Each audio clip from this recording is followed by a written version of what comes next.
말씀입니다. 시편 103장 1절에서 5절 우리 한 절씩 교독합니다. 내 영혼아 여호와를 송축하라.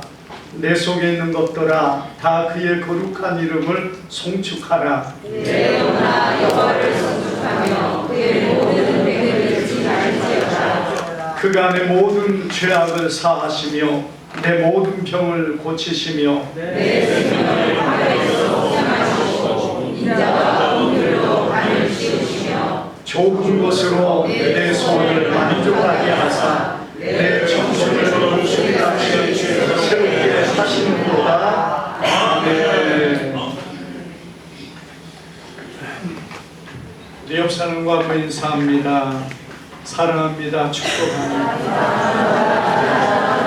잘 오셨습니다. 오늘 우리 귀한 말씀을 통해서 여호와를 찬양하고 감사하다, 이 제목을 가지고 우리 말씀을 상고할 때에 주님의 큰 은혜가 오늘 우리 가운데 함께 하기를 주님의 이름으로 축복합니다. 오늘 우리가 이 본문에 보면은 다윗의 시라는 제목이 나옵니다. 다윗의 시는 다윗이 기록한 것이고, 특별히 다윗의 어떤 그 간절한 마음과 기도와 간구가 담긴 것이 바로 이 다윗의 시의 모습이고 특징입니다. 오늘 이 본문의 이 다윗의 시에서 다윗은 이렇게 말하고 있습니다. 2절을 보니까 내 영혼아 여호와를 송축하며 그의 모든 은택을 잊지 말지어다, 이렇게 말씀합니다. 여러분, 이 다윗은 하나님이 베풀어 주신 그 놀라운 은택을 잊지 말라. 그러면서 그것을 무엇을 말합니까? 내가 하나님을 찬송하고 송축하며 하나님 앞에 감사할 것을 이 성경 말씀 가운데 계속해서 그가 고백하고 있다는 것을 보여주고 있습니다. 여러분, 우리가 이 다윗이 하나님 앞에 감사하는 그 모습, 다윗의 그 아름다운 모습이 얼마나 귀하고 놀랍습니까? 그것은 왜 그렇습니까? 하나님을 향한 감사의 마음이 그 속에 넘치기 때문이라는 것을 보여줍니다. 우리가 지난 이틀 전에 우리 고유의 명절인 추석을 지냈습니다. 아직도 우리가 추석의 연휴를 이어가고 있습니다만은, 여러분, 이 추석이라는 명절, 여러분, 이 동양에서만 찾아볼 수 있는 그런 명절인데요, 이 서양에서는 태양력을 통한 그들의 어떤 명절이 있습니다. 그런데 이 동양에는 이 달의 어떤 음력의 명절을 만드는 것이 동양의 특징입니다. 물론 서양은 거의 목축업이 많았고, 물론 농사도 많이 졌습니다만은 그런 목축과 이런 것들을 하면서 또 농사 안에서 태양이 굉장히 중요하지만, 여러분, 우리 동양에서는 음력을 굉장히 중요하게 여기는 것은 농사를 지을 때 보면은 기후와 어떤 씨를 뿌릴 때와 이런 것들의 그 기준점이 음력을 통해서 사람들이 행하게 됩니다. 그래야 잘 맞는다는 거예요. 그래서 이 절기, 그 음력으로 명절과 어떤 절기를 지나고 나면은 이때가 씨를 뿌릴 때다, 이때가 이제 씨를 거둘 때다, 이러한 것들이 이 동양 안에서는 어떤 농경사회가 되었기 때문에 그런 것들이 많이 음력을 따라 되어지고 있다는 것을 보여주는데, 여러분, 이 추석은 우리에게 무엇을 줍니까? 이 추석은 8월 대보름으로서 여러분, 이 가장 좋은 일기에 우리에게 모든 곡식과 풍성함을 얻게 한 것으로 달의 어떤 그것을 기억하고 기념하며 감사하는, 우리가 교회 안에서 하는 것처럼 추수감사절과 같은 의미를 가지고 있는 것이 사실은 추석의 의미라는 것입니다.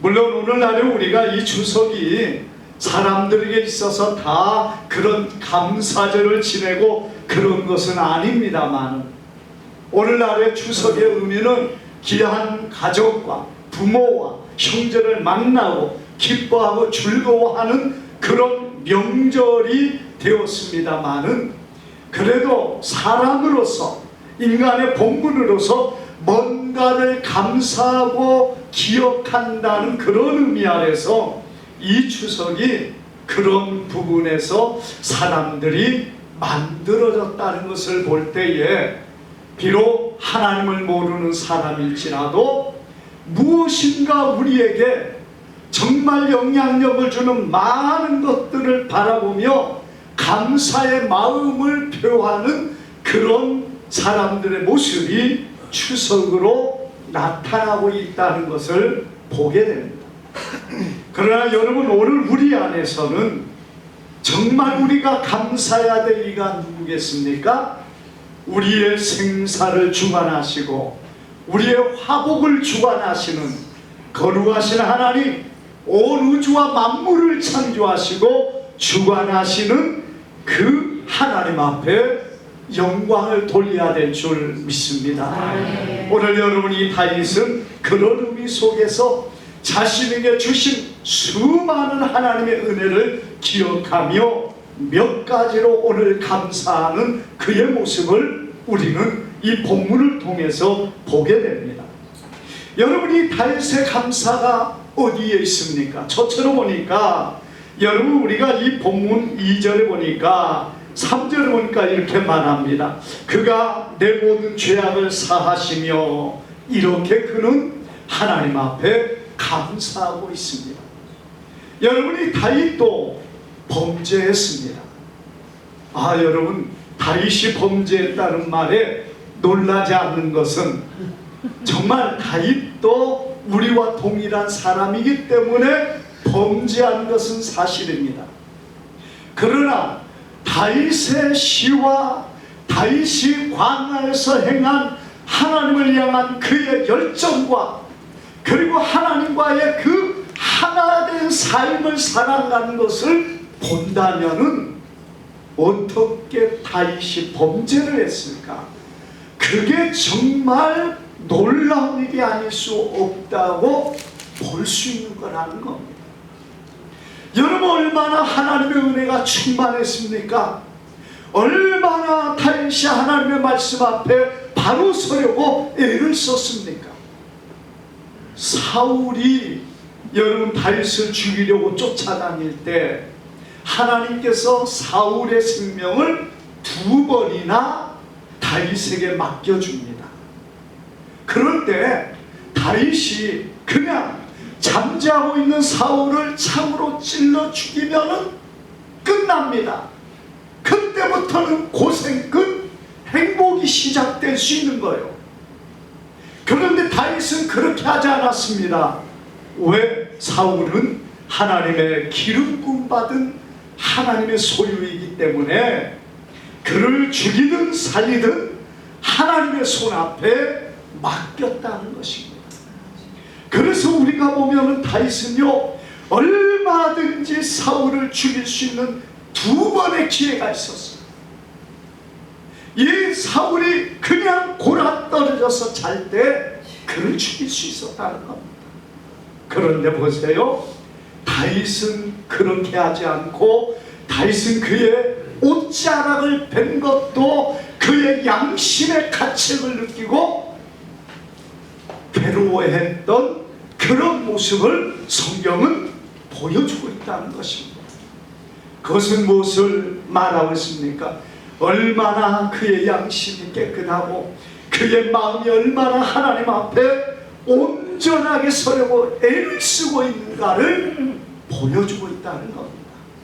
그런데 그런 다윗도 하나님 앞에 범죄를 합니다. 어떤 범죄지요?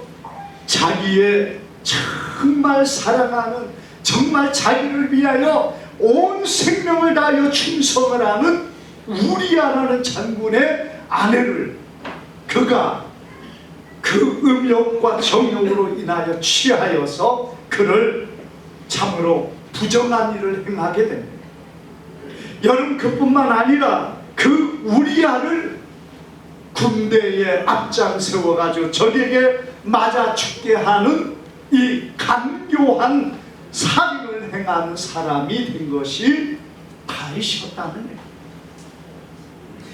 우리가 다윗이 하나님과의 관계 아래서 그의 신실함과 정직함과 깨끗함을 바라본다면 이런 다윗의 모습이 너무나도 이상하고 너무나도 놀라운 일이라는 사실.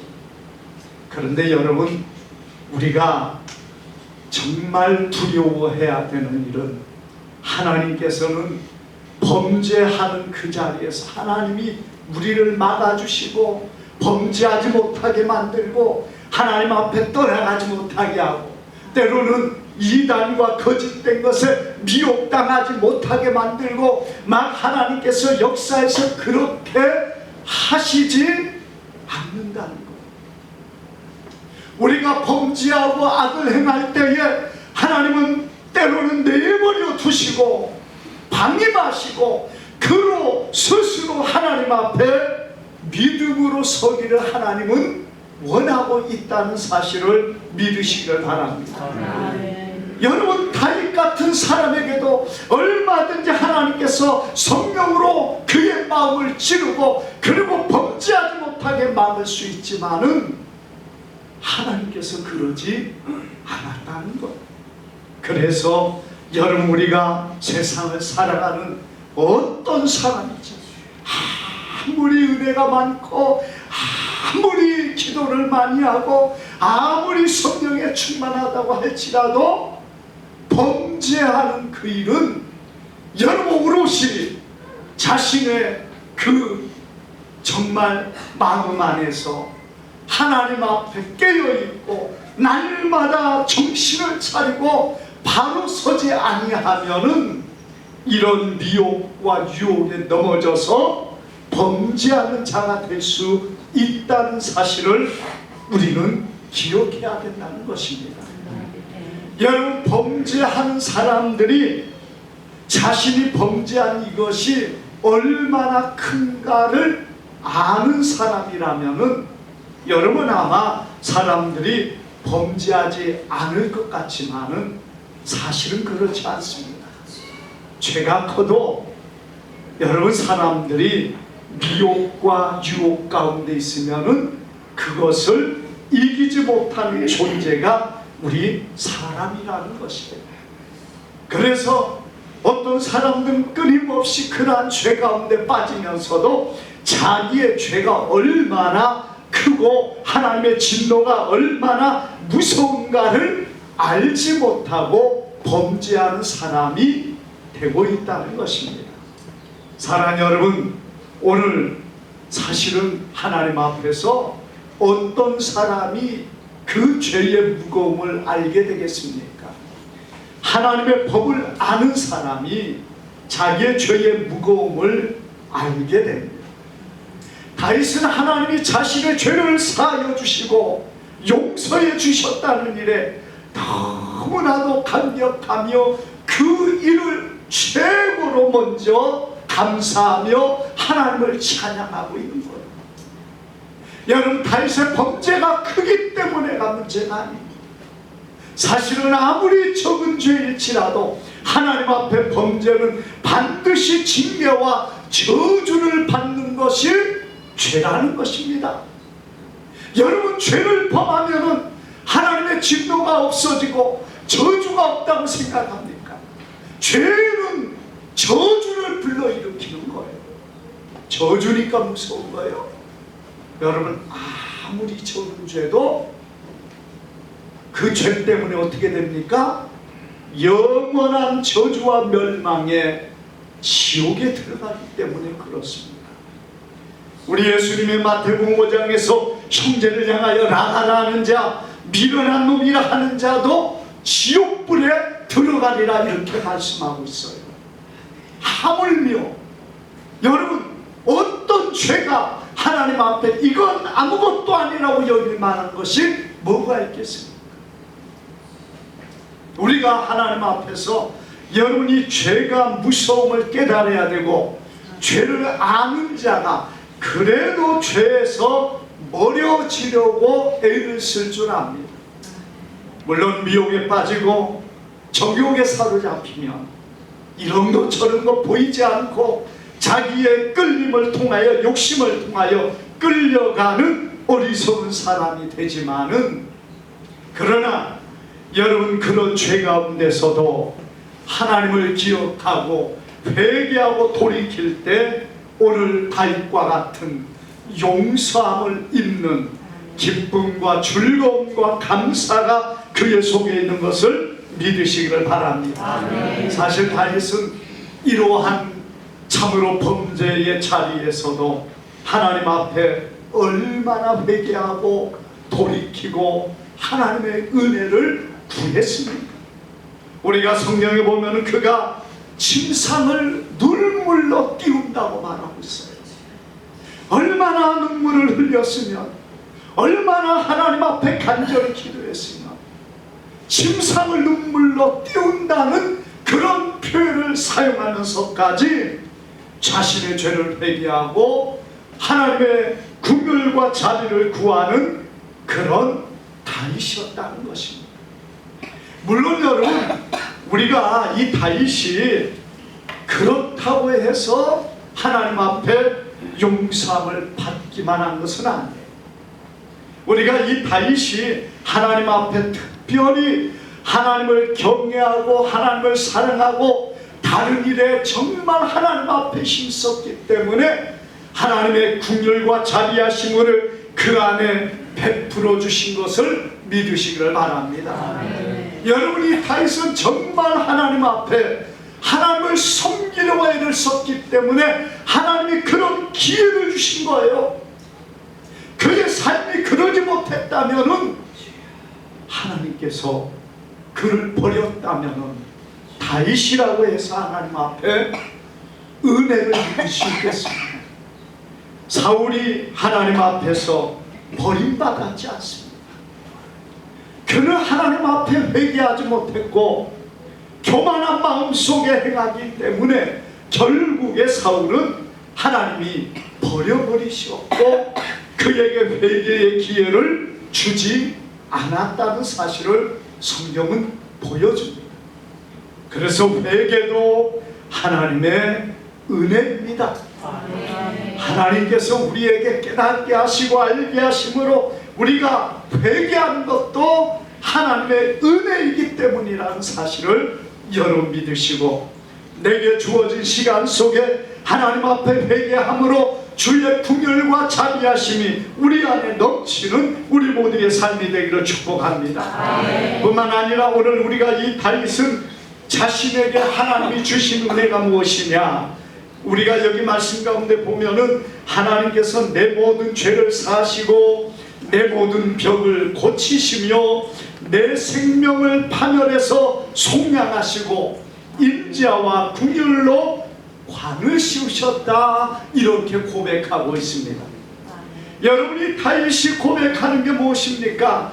하나님께서 내 병을 고쳐주셨다, 내 생명을 파멸하길 멸망의 자리에서 나를 구원해 주셨다. 그러면서 하나님의 은혜에 감사하고 기뻐하며 영광을 돌리는 다윗의 모습을 보게 된다는 것입니다. 우리 주님은 우리를 고치시는 분이심을 믿으시기를 바랍니다. 물론 여러분, 우리 주님께서 그냥 고쳐주셨습니까? 주님 앞에 나와서 부르짖고 기도하는 자, 주님은 그런 사람을 치료하시고 긍휼을 베풀어 주신다는 사실을 믿으시기를 바랍니다. 우리 예수님께서는 이 땅에 오셔서 공생애의 기간을 대략 3년 6개월을 행하셨습니다. 그런데 예수님이 행하신 많은 시간 속에서 여러분 특별히 예수님의 가장 많이 행한 게 뭡니까? 병든 자를 치료하고 고치시는 일들.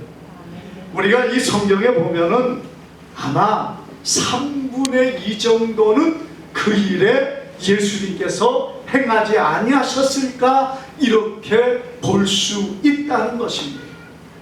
왜냐하면 많은 시간 속에서 예수님 병든 자를 치료하셨습니다. 그렇기 때문에 여러분 예수님께서는 아마 예수님은 병든 자를 치료하는 어떤 그런 분으로만 아는 것을 원하지 않았던 것 같습니다.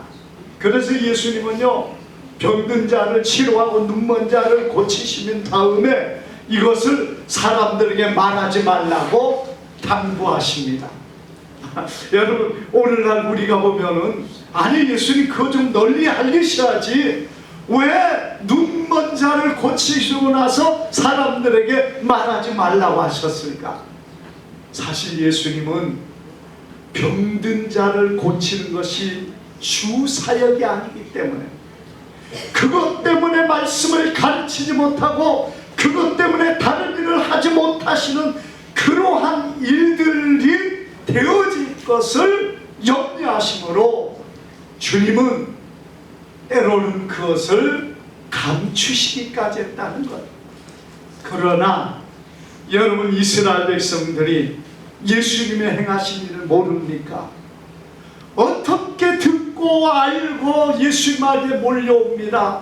때로는 1000명, 2000명, 수만 명의 사람들이 몰려와서 사람들로 인하여 운신하지 못할 정도까지 되었지만 그래도 우리 예수님께서는 한 사람도 거저 보내지 아니하시고 그들을 기쁨으로 맞아주시고 치료해 주시고 깨끗하게 하게 하시고 그들을 완전케 하신 것을 믿으시기를 바랍니다. 아무리 힘들고 어렵고 육체가 피곤하고 지쳤지만은 그래도 주님 앞에 이른 그들을 향하여 주님은 치료의 능력을 행하셨습니다. 여러분 우리 예수님은 사실 병든 자를 위해서 이 땅에 오신 것만은 아니에요. 그러나 누구든지 예수님 앞에 나오는 자들은 주님께서 그들을 치료하셨고